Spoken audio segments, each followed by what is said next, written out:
It's vegan recipes with Pat and Emily. Welcome to my kitchen. Today on It's Vegan, I have a treat for you. I'm going to show you how I make my guacamole. When I looked in my fridge, I saw that I had two very ripe avocados. In fact, when we get to making the recipe, you may see that they're a little bit brown on the inside. They're going to be absolutely fine. I am looking for a very, very smooth guacamole, and very ripe avocados are needed for that. I also had lemon, although you could use bottled lemon juice. I have cherry tomatoes, I had a purple onion, and I have some garlic. And as you can see, the garlic's even starting to sprout. So it's time to start using these ingredients. Let's get started. Join me in my kitchen. I've gathered all of the ingredients and equipment that I need. So there's my little food processor, a bowl for my lemon juice, a bowl to soak my chopped onion in, some of the equipment, the salt, the pepper, the avocados, the cherry tomatoes, the garlic, and a bowl to gather all of the little garbage parts from the vegetables. My first step will be starting with the onion. I want to chop it very, very fine. And even though I don't need this whole onion for this recipe, I'm going to chop the entire thing. So I'm taking off the outer skin. Find if I leave the root end on, it helps me with the slicing process. So this is the process that I'm using because I want this very, very fine. I'm slicing down. This knife is very sharp. And then I'm making little slices this way. I hope you can see it. We'll get one more. Then I'm going to hold it together and just make little slices. I will put it in my bowl. I'm going to be soaking this in water so it helps take the bitiness out of the onion but still leaves that delicious flavor. And it sticks to my knife, so I'll just take care of it like that. If you'll notice, I'm using my cutting board that's labeled onion because no matter how well I clean the board, I still end up with that onion scent on there. So the other side of this particular cutting board is labeled celery and apples. As I make this recipe and other recipes, I get the ingredients ready and together. Seems to make the process work so much nicer. You can see how that little bit of onion root at the very bottom helps hold this together. This will just go in with my garbage stuff. Next, I will be soaking these in water for a little bit.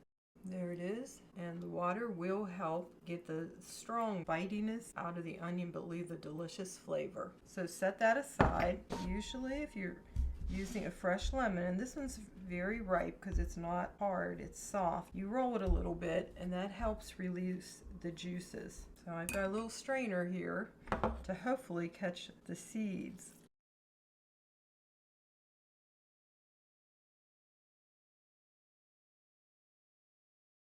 Get this half.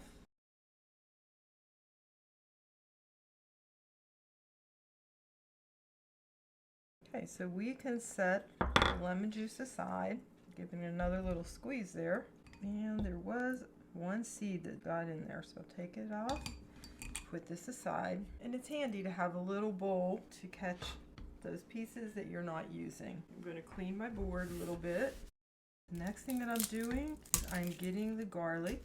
I'm going to use one small clove of garlic per avocado. That helps peel it. I'm going to peel it. I'm going to cut off the top part of this and the bottom because these two were getting a little bit old, so they may be tough. I brought my food processor over. I'm going to just chop these a tiny bit. You don't have to chop them a lot. You could use a garlic mincer, but since it's going in the food processor, it will all get blended up. The next step is to work with the tomatoes. Some people do not put tomatoes in their guacamole, but I really do like that flavor. So I'm going to cut my tomatoes in half. I only need to end up with about a tablespoon of tomato for each of the avocados. I will be de-seeding them. You could use a grapefruit knife, but I want to get the seeds out. I don't want the guacamole to get thin. I decided I'm going to get out my grapefruit knife. It will help cut through that and scrape out the vast majority of the seeds. If you put all of those seeds in, the guacamole is going to get thin. See how easily they just come right out? I'm using cherry tomatoes, however you could use other varieties, but the cherry tomatoes tend to be much sweeter than other tomatoes. Kind of squeezing them. Next, I'm going to chop these up. I'll cut some more if I need them to get to what I think would be about 2 tablespoons or 1 tablespoon for avocado. So in this recipe, because we're using 2 avocados, I'm going to want 2 tablespoons. Again, I want this very, very small. Like right there looks like about a tablespoon. And if I cut a little bit more than the 2 tablespoons, I'm just going to throw it in. I'm really measuring these ingredients so that when you try to make it, you'll have an idea of the quantities. Usually, I just throw all this stuff together, but I know that this is the approximate. Set that aside. I'm going to clean my board. Now it's time to start working with the avocado. I guess I'm going to just leave that on. When I cut the avocado, I roll my knife around the pit, and as you can see, they are soft. I put my knife in it, in the pit, and then I get to pull that out. I'll do the next one. You slice in, then I roll it around. Again, oh, the pit came out. That's probably because these are so very ripe. Here's my food processor, and I've got a spoon, and you can see there's just a tiny bit of browning going on in there. That will be absolutely fine.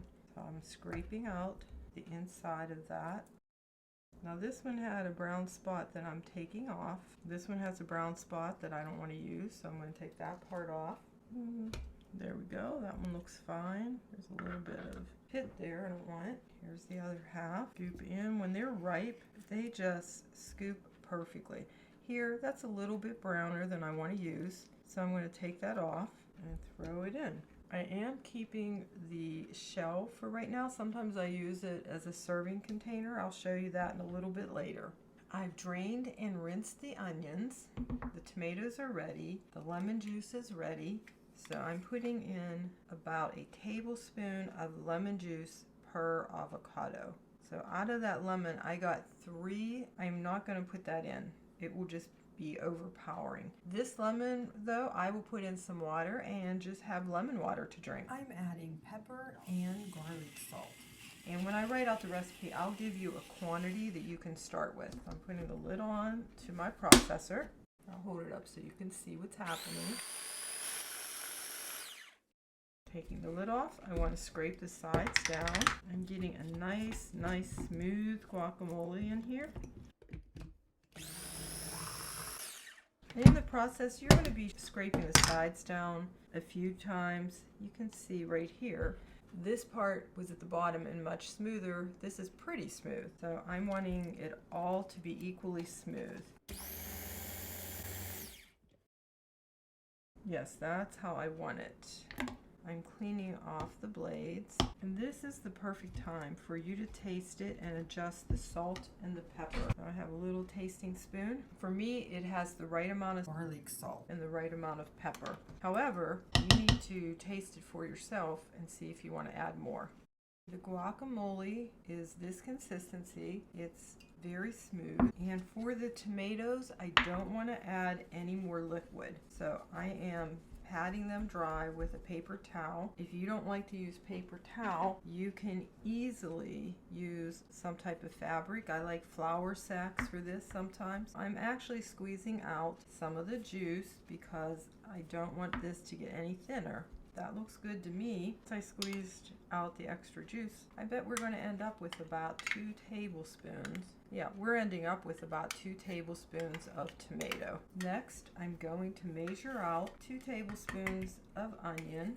I'm going to squeeze them as well. Make sure I have all of the liquid out of those. Now, sometimes onions are so strong that you need to soak them longer, or you need to soak them twice. These ones, 1 soak was fine for these. So that's our 2 tablespoons of onion. Now with the remaining onions, because I chopped the whole onion up, this is how I store them. I'll put a piece of paper towel in. I'll put a lid on my jar. Then I'll turn it upside down and I store it in my refrigerator like that. And then any of the extra liquid from the onion will go down into the paper towel and keep these ready for a salad or whatever recipe I'm making. Next, we're just folding all these ingredients together. At this point, test it again to adjust seasoning. For me, it's just where I like it. I'll be back in a few moments to show you some ideas for how to serve it. I wanted to show you how I make homemade tortilla chips. So I have some flour tortillas here, and I'm just cutting them in this shape in triangles or pie shape. I will be air baking them using my Ninja fryer. I set it at 400 degrees and it takes about 3 minutes, but you still have to watch them. Here's our finished product. Here's the guacamole, and this is served with the homemade flour tortilla chips. And over here, I'm showing the guacamole with some diagonally sliced raw carrots and celery. If you're eating this particular one, you're having a completely raw foods, healthy snack. Here's the plate with the vegetables. Here's the plate with the tortilla chips that are homemade. Crunchy chips and smooth guacamole. Please like, subscribe, and share. See you next week. Here come the bloopers. Join me in the kitchen. And here's the plate. Whoops. Crunchy